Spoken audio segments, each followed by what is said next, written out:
This picture is of Mikasa Ackerman, and this episode is very much about her and her past. So I thought it was fitting and appropriate. If you like this, certainly follow me on the Facebook, Twitter, Instagram for more. Attack on Titan, Episode 6, The World She Saw. Well, hello, my brothers and sisters of the Nerd Nation. I, as always, am Jim, here to bring you another, hopefully insightful review on Attack on Titan, Episode 6. This is really good stuff. I honestly have not had anything negative to say about any of the episodes thus far. Even the slower ones that don't have as much action are really just, the animation is so beautiful, the story is so well done, and I'm just really, really enjoying it. So the last episode, left us hanging a bit with Armin being saved at the last minute by actually being pulled out of the Titan's throat by Eren, and Eren being eaten by a Titan. So that's how things ended off, and that's how this one kind of begins. Armin is just sitting there like just dripping in Titan nastiness and Titan goo or whatever, and he's basically just kind of like they're like out of it, unconscious, out of whatever you want to say, And Connie comes over, Connie's team, and Amir, I think her name is, and Krista. Yeah, but anyway, Connie's like, are you okay? What's going on? Are you all right? Where's your team? Where's your team? And he's kind of shaking him, trying to get him, to go. And then Amir goes and says, they're all dead. I mean, look around you. There's nobody here. And, and then Connie's like, well, yeah, but why isn't he gone too, And she makes some smart-ass comment about how maybe he wasn't, maybe the Titans didn't even want to get him, or maybe they thought he was dead, or they thought he was too worthless or whatever. So ultimately, they wind up kind of snapping, Armin out of it. Krista kind of gets involved and gets in between Amir and Connie, and basically, tries to calm the situation down. And what it is I mean, these recruits, they've never seen any of this. I mean, everybody's lived in relative safety up until a few years ago behind this wall for the last 100 years. So you kind of only heard about these things with the Titans and whatnot. And some of the people that originally were involved or were part of the assault of when that first wall Maria fell, maybe they saw one, maybe they experienced something horrific. But for the most part, these are younger kids, man. These are like teenage kids, maybe 19 or 20, some of them might be.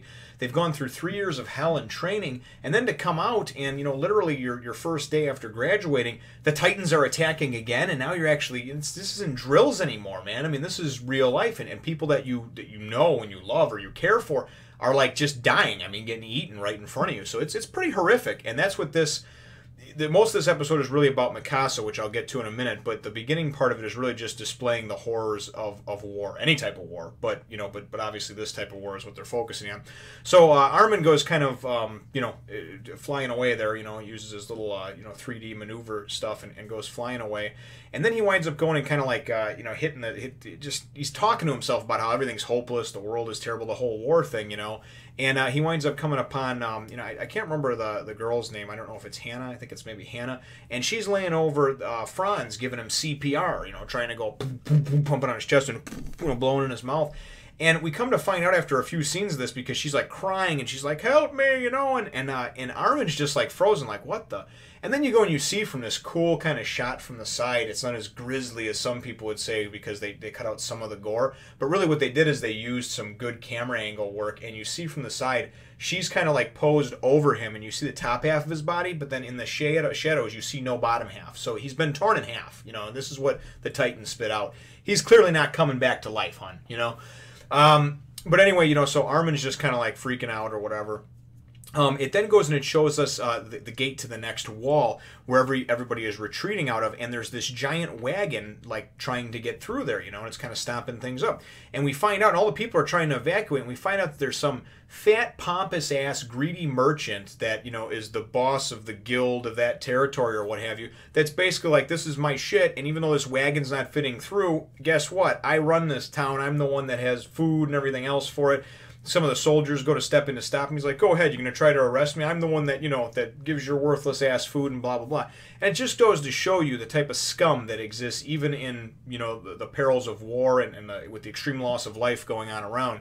So, everybody's trying to urge this idiot to get out of the way with this wagon that's blocking up the whole exit. And essentially it's blocking the retreat of the last maybe couple thousand people. I don't know, a few hundred, few thousand to try to get out of there, And so all of a sudden, this crazy Titan, and I'm going to call it the crackhead Titan, because this dude, seriously, he just did some PCP or some crazy shit. This big one comes running down the street, and he's like... He kind of moves like Barney the dinosaur, but like hopped up on crack, like if Barney was hitting a crack pipe. And, you know, at least that's what I imagine it like, because he's coming down the street. And there's a team after him. It's Mikasa's team, and there's a few of them, and you know, and they're like, Jesus, we can't. What the hell is wrong with this one? We can't even catch it. And somebody says it's like an aberrant Titan, you know. So I guess it's one of the like kind of abnormal ones that maybe have some weird quirk about them. You know, maybe some can breathe fire. You know, I don't know. Maybe some can, you know, fly, whatever. But this particular one can run very fast. We can't even catch it, you know. And anyway.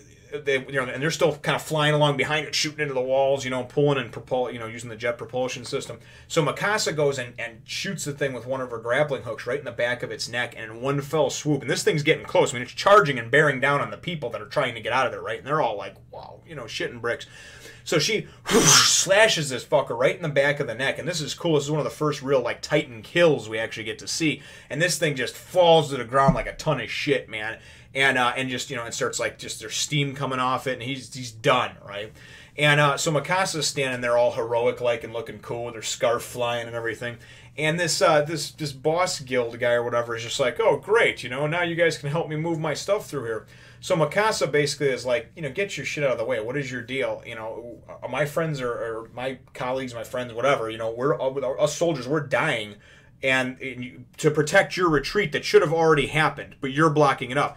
And he's like, yeah, that's what you're supposed to do. You freeloaders have been sitting around for the last century anyway, doing nothing. At least now you're giving your lives for something great, for the people and the possessions. That's what he says, like the goods, the people and their goods and their fortunes, you know. So she goes, and she ain't having none of that, man. She comes walking towards him, and she's like, oh, yeah? And she got her two swords drawn. He sends his two thugs after her, and she just like, boom, boom, just whacks both of them on the back of the head with the butt end of her sword, right? Knocks him unconscious. Comes up to him, and he's like, I'll have you this and that. I'll tell your commander this and that. And she's like, yeah, well, corpses don't talk. And she goes and pulls her sword up, and I'm like, oh, shit, she's going to kill him, you know? She's going to cut his, you know, his head off, right? And so she goes and comes down with this blade, and I mean, it's like right there, you know what I mean? It's just right there. And he's just like, yeah, well, no, move the wagon, you know? One of his other guys is like, boss, you know, like, she's not screwing around, you know? She will kill you. So anyway, everybody rejoices because they're all running through there, and this mother and little girl are like, oh, thank you to Mikasa and everything, and Mikasa is just kind of all stoic and everything, and she does this cool little, like, curtsy bow type deal that they do, and it's pretty cool. Shortly after that, she's talking with her commander or whatever, her you know, team leader or what have you, and he's like, good job on that, blah, blah, and she's like, yeah, but I dulled my blade on that one Titan, you know, it's like a rookie mistake type of thing. And all of a sudden it starts raining, and she kind of gets like this weird like flashback type deal started. She's like, wait, why now, right? So the rest of the episode takes place showing her background and how she became so vicious and lethal and what her and Aaron's relationship is. We go and we see, she's younger, and her mom and dad are in their little cabin in the woods somewhere, and they're talking about how Dr. Yeager's going to come to visit them. So obviously Aaron's father. They hear a knock at the door, and then it goes to outside, and you see Aaron, and it's really clever how they put this together, because you see Aaron and his father standing out there, and his father's like knocking on the door, and he's like, you know, Aaron, they just moved into this area, and they have this daughter, Mikasa. I want you to make friends with her and be nice to her, you know, and they go through this whole thing. Well, little do we realize that, because finally he's knocking on the door, nobody's opening, he opens the door a little bit, and then we see it from the back end again, and there's blood on the door, right? And Dr. Yeager walks in there and goes and, you know, and goes into the other room, and basically Mikasa's parents have been killed. That's the bottom line of it. The genius thing about it is what they did is they didn't show what happened to them. They showed the knock on the door from the inside, and then they flashed to the outside and showed Dr. Yeager knocking on the door, so you just assume that was all happening right at that time, right? So anyway, Dr. Yeager is like, tells Aaron, you know, tells his son or whatever, he's like, listen, I'm going to call the military police, go wait at the base of the mountain for me, okay? And this is depicted pretty cool in the manga because Aaron's like, yeah, whatever, I understand. And then it zooms out and it shows us this like countryside and this mountain, and I don't see a wall anywhere to be found. So I don't know if there's certain areas that like outside of the wall on like an island or something, there's somewhere else, or maybe that's just so big in there, but I didn't see a wall. So I was kind of a little perplexed by that, and I was in the manga too. I mentioned it in that review when I did it. But So in the manga, it actually shows how Eren goes and goes to try to track her down or what have you. But this winds up going and it takes us to the this other cabin where these three assailants are with Mikasa, and she's bound and tied up on the ground. And basically they talk about, and this is kind of where you get some of the background. This is what leads me to believe that there might be cities or areas on other continents or islands that are also fighting against these Titans, and this isn't the only one. Because they talk about how she'll fetch a good price because she's Asian, right? And he's like, yeah, there used to be a continent or an area called Asia, and, you know, basically those people are like extinct now. And, you know, she's like one of the last ones of them, blah, blah. They talk about how she's only half Asian, and he's like, yeah, you idiot, you shouldn't have killed her mother. Then it goes into a flashback of what actually happened.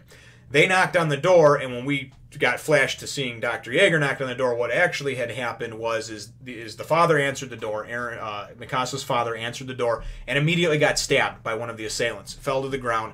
Guy's holding out the bloody knife. He's got two other guys behind him. They come kind of, you know, walking in. One of the guys has got an axe. And they're basically tell the mom and daughter, like, you know, tell the mom, no funny business, don't move, blah, blah. Well, the mom goes batshit crazy. She's got a pair of scissors, right? And she comes up and she goes to attack the guy with the axe with the scissors. And he's kind of trying to stop her, but at the same time, she's crazy. She's flailing. She's screaming to Mikasa to get her. Mikasa's frozen. She's a kid, right? She's like, I don't know what the hell's going on. My dad's slumped over in a pool of blood over there. I mean, this is some traumatic shit. And I'm getting really excited about this because I really, really enjoy this series so far. But anyhow, let's just wind her down a little bit there.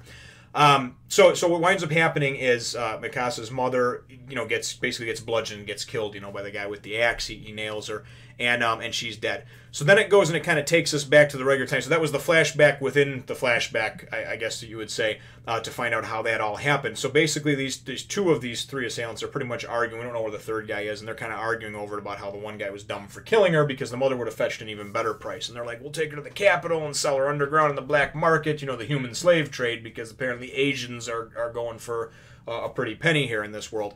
So then all of a sudden there's a knock at the door, right? Or maybe they just see him in the doorway or whatever, and there's Eren, right? That's what it was, a little knock at the door, and what the hell? And one of the guys comes, and Eren's like, you know, and it's really cool because it's all in Japanese, so it's like, you know, all this really neat, you know, their dialogue just sounds cool. So Eren's basically just like, they're like, what are you doing here, you know? And he's like, oh, I'm a little boy lost in the woods, you know, and I saw this place, and, you know, it's raining, and basically like, you know, I'm trying to find my home, my mom and dad, you know. So the guy goes and he kind of like nods to the other guy, and the other guy is basically telling him, you know, yeah, bring him in here. We'll tie him up too and sell him, right? Well, Eren goes and he's got a knife behind his back, right? And he's just sitting there like this. He's all cool, you know. And the guy comes up to him and goes like, oh, it's okay, son. Well, this and that. And then Eren's like, and I mean, just shanks the dude, man. Just shanks him, gets him good. And you're like, man, boy, you're only about 10 years old or something, you know. And I'm thinking, oh, I mean, he just gets him, you know. And it's great because he goes and he just drops him mercilessly, you know. Then goes and closes up the door, right, into this other room that he was in that he originally came from, I guess, or to give him the doorway. And the other guy's like, what the hell? He jumps up, goes to thrust open the door, and you see this cool angle from the side with these barrels and stuff. And then you just go and you see from, like, the other doorway, you just see in slow motion, like, with the cool lines drawn behind him, you just see Eren like, ah! And he's got a broom that he went and he attached the knife to the front of it, stuck the knife in or whatever, and he just spears him, dude. I mean, just charges him and drives him back and just starts, and I mean, just stabbing him. And he's yelling the whole time, so you're thinking, wow, now I know why Eren is a little bit, you know, a little bit out there and a little bit driven and crazy with things. He's a kid, had to kill some people. So he winds up after his tirade, he frees Mikasa. She's still in shock. And then she goes, and all she can really say after he introduces himself and everything, you know, oh, by the way, I'm Dr. Yeager's son. You know, I just randomly kill thugs for a living over here. It's my first time, but don't worry, it'll be fun. So he goes and he's talking to Mikasa, explaining to her, you know, who he is. And she goes and she's like, but there were three. And he's like, and right at that moment, now he's already dropped the knife, right? And he doesn't have that anymore. He turns around and he sees the third tall drink of water behind him, the third, you know, kidnapper. So, and I got kids, man. So honestly, it's like anybody who would go and, you know, harm, hurt, or capture or steal a child or whatever is just, you know, they're definitely not on my A list of people. But so maybe that's why I'm a little charged up too. But it's a really cool background story into why Mikasa and Eren are like they are and why they're close. I love the background, love the development. So, she goes and Aaron gets grabbed immediately by this guy. He goes to reach for the knife. The guy, kicks his hand away, grabs him, and he's like, picks him up, and he's holding him in the corner of the room by his throat. And now, mind you, like I said, Aaron's like maybe an 8 or 10-year-old kid. He's like half this guy's size. That's why it was so amazing that he took out like 2 full-grown armed men, right? But that cool like spear deal, that was just badass, right? So he's over there getting choked in the corner, and he's like trying to tell Mikasa, he's like, you gotta fight. You gotta fight. He's like telling you gotta fight back. So she goes and has some like momentary flashback thing, about her dad bringing home a dead chicken and a butterfly and all this other stuff, and basically how life is cruel. That's what the bottom line is here. That's what the message they're trying to get you is that life can be cruel, right? And that's really what it is. War, life in general, life in this world can be cruel. So that's what they're trying to get across, and that's what they did. They got it across. It came through to me anyway, that way. So Mikasa eventually goes and picks up the knife, and she's still shaky. I mean, mind you, she's an 8 or 10-year-old kid as well, so she probably hasn't killed anybody this week or ever. So she's like shaky. She's like, I can't do it. Finally, all of a sudden, something just clicks in her, right? And she just charges him and just... And the next thing you know, it's Dr. Yeager's there with some military police. And it's later on and everything like that, and the military police are like, they're like, yeah, this guy was killed with a single stab to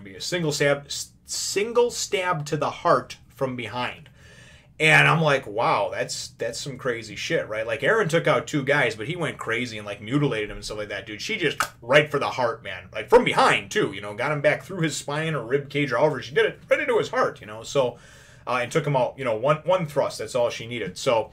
It also kind of shows how Mikasa, where some of her strength comes from, and I think she's more of like a finesse type of person, whereas Aaron's more of a barrel in head first, balls to the wall, and then think about the consequences later. So it taught me that too. So later on, so we see like a touching thing where, the father, Dr. Yeager, is basically, chastising and yelling at Aaron for not listening to him. And Aaron's like, listen, if we would have waited for the military police, they would have been gone already, and Mikasa would have been dead.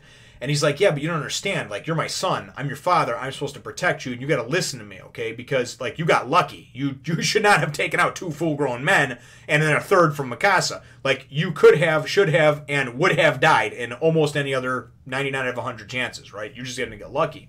You just happened to get lucky.